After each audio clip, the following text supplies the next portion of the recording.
In Radio Land, this is Monty Conrad of SHL Coldfront interviewing Marshall McPherson of the Vancouver Nightmare. This is Marshall's first interview since the disappointing loss to the West Kendall Platoon in the SHL Finals, being swept 4-0. Marshall, how do you feel?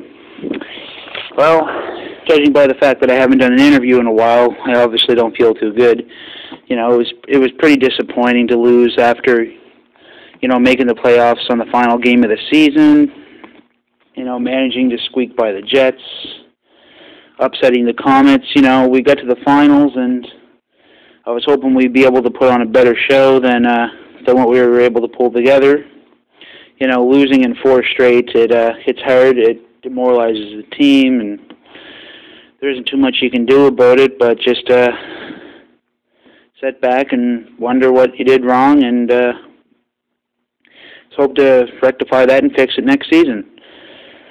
So, Marshall, with Brian Burke stepping down and you taking over the GM duties, have you had any problems so far? How do you feel about the taking over as GM? Do you like running the team? All that good stuff.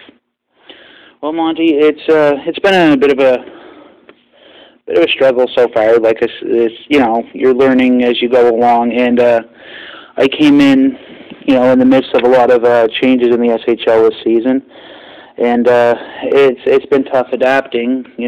As I was learning as I was going along, watching how the league operated. While Burke was GMing, and pretty much everything just went down the drain because so much has changed over the last couple months, and I was hoping that either Michael Abdallah or Riley Raycroft would be able to step up and help me. And, both of them are potentially leaving via free agency and restricted free agency. And, I was there by myself. There wasn't anybody on the team that I knew I could ask who for sure would be able to step up and help me. I'm sure in a bind, Jack Crasher would be able to step up, or if I had have asked, I probably could have got help from the rest of the team.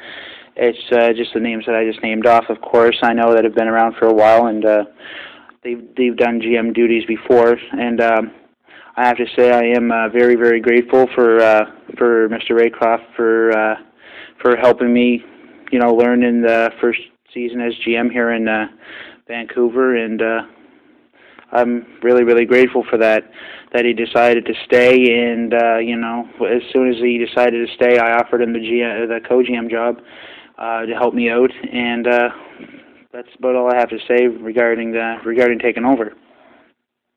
Well, as many know, that Mr. Raycroft was instrumental in helping you do your first ever draft.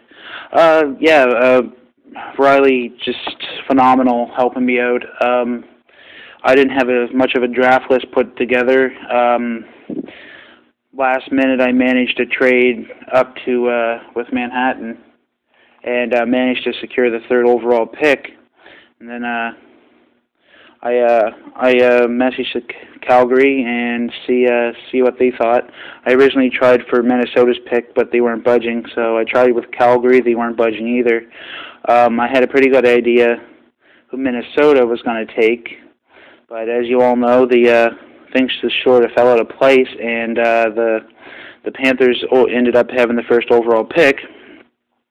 I found out who they were selecting, and I talked to Nate from Calgary and found out who they were probably taking. And the 3rd overall pick, Mr. Saku Perhonen, is exactly who I wanted from the draft. He's very active person. He's going to be great in the locker room, and obviously, since I traded so much for him, I obviously put a bit of trust in him.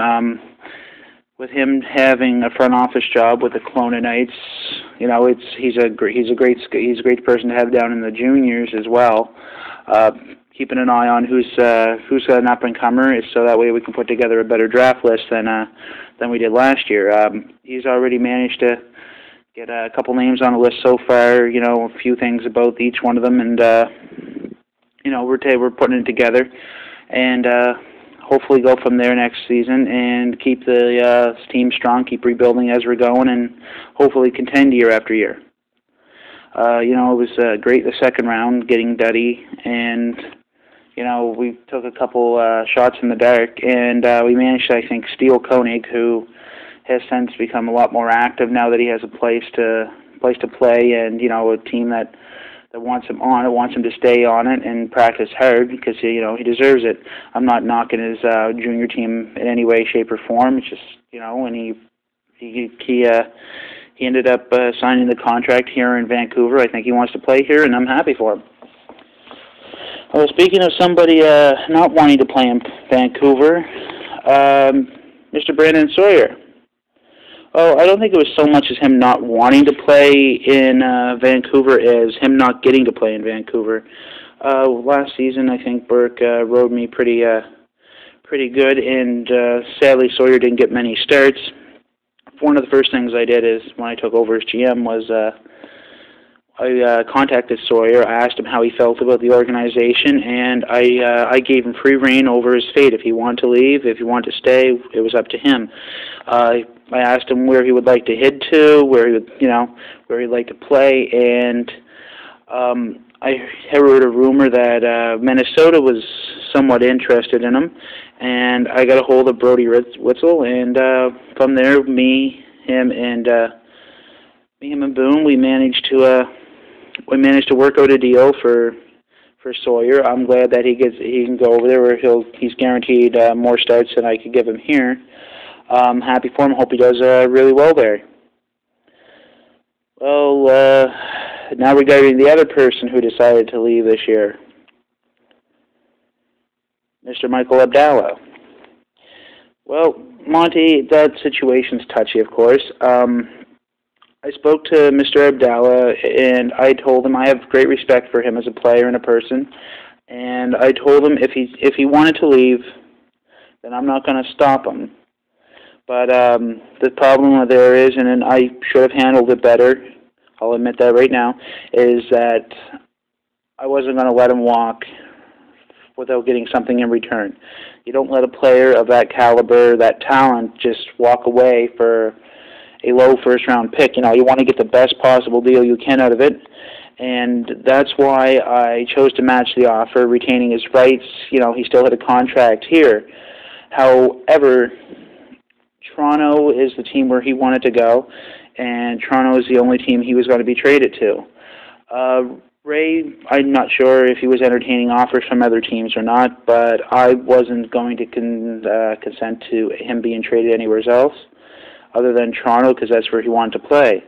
Toronto was very easy to deal with. They understood that getting Abdallah was going to cost them more than a pick. I think they expected that from the start, and they were easy to work with. I like to commend Creever for being the great GM that he is and working through the deal without so much as a hitch in the plans. We got a first, second rounder, and Beketov, and that's the best we could have hoped for out of the deal. And they weren't going to overpay for Abdallah because there's other options out there. The thing is, I didn't want to force Abdallah to stay, and I would have felt bad, would have felt awful, in fact, if he had been forced to stay in Vancouver against his will. I don't think he would have minded so much having to stay, but, he made the choice to leave, and I respect that. How about the captaincy? You announced Jason Dew, Chicklets, Hawkridge, and late you announced Simmons. Yeah, Dew, he's been one of those guys in the locker room, win or lose, he's always having fun, lifting the mood, running jokes, everything. Basically, everything you can look for in a captain. He's a lead-by-example sort of guy, and he's always the first person after a loss to crack a joke and try to bring the mood up. Hawkridge has been here for a while. I respect that, and he's a good guy in the locker room. He's not as loud as Dewey. That we have many players that loud in our locker room, or at least I haven't noticed with how loud he speaks. But no, Hawkridge I think was a good choice. Ray suggested him. He was very high on my list. As for Chicklets, he's been here for a while. Great player, great leader. Like I said, he's not as loud as Dewey, but he's there, and he helps bring the mood up. He's a great locker room presence, and I felt that he deserved the assistant captaincy as well. With Simmons, I don't want him to think that he only got the job because Burke left. Wasn't meant that way. Basically, I looked at longevity, locker room voice, everything. And he just got edged out by Burke for how long Burke had been around. And out of respect, I was gonna offer Burke the assistant captain job if he resigned. Of course, Burke decided to retire, and I wish him the best of luck in his future. That opened the door to basically just give Simmons the assistant captaincy, and I really hope he steps up and makes himself look good and helps the team through the losses.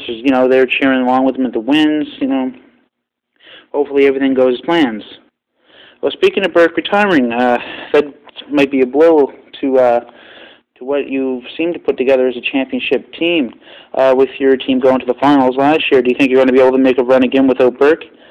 Well, I certainly hope so, but, losing a player of his caliber, he's a great shutdown guy, great face-off guy.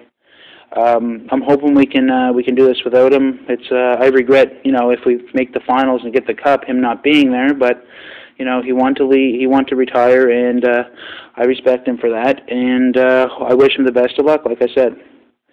Lastly, before we leave, Marshall, how's your training going? Well, Monty, I tell you, I've been in the gym 7 days a week since the start of my SHL career, and that's not going to change over the off season. I'm striving for perfection, and I'm not going to settle for anything less. All right, Marshall, that's about all the time we have here tonight, and you and the Nightmare have the best of luck in the next season. Thanks, Monty. You have a good one.